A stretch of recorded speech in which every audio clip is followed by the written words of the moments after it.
জীবনে চলবেন কিভাবে? অনেক বড়, বড় জ্ঞানীগুণী মানুষেরা একেকজন একেকভাবে আপনাকে বলবে যে, "আপনি এভাবে চলেন, এভাবে চলেন, এভাবে চলেন।" আপনার জন্য সফলতা পাওয়াটা অনেক সহজ হবে। আমি যে কথাটা বলব আজকে, এই কথাটা না শুনলে পরে আপনার লস। কারণ আমি পুরো সঠিক একটা সিদ্ধান্ত দিব। জীবনে আপনি চলবেন অটোরিকশার মতো। এদিকে, এদিকে, এদিকে, এদিকে এভাবে করে যাবেন। মানে কেউ আপনাকে দেখলে পরে বুঝতে পারবে না আপনি আসলে কোথায় যাচ্ছেন। আপনার আসলে গন্তব্য কোথায় এটা যেন কেউ বুঝতে না পারে। কারণ আপনি যদি সামনে চলেন, আপনাকে মানুষ পিছন থেকে টেনে ধরবে। যদি ডান দিকে যান, বাম দিক থেকে, আর বাম দিকে গেলে ডান দিক থেকে। সামনে গেলে পিছন থেকে।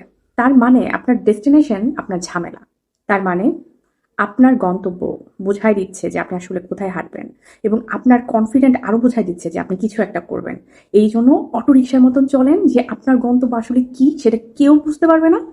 আর আপনি ঠিকঠাক পৌঁছে যাবেন, নয়তো উপরে চলে যাবেন, কোনো সমস্যা নাই, যাবেন এক জায়গায়। কিন্তু ব্যাপারটা ঠিক আছে, কারণ দুইটা যাওয়ার জায়গায় আপনার ঠিক গন্তব্যে পৌঁছায় দিবে। এক হলো হয় আপনি সফল হবেন, নয়তো ওই যে উপরে যাবেন। বুঝছেন? ভালো থেকেন। আর যারই ভিডিওটা এখন দরকার তাকে শেয়ার করে দিন। আল্লাহ হাফেজ।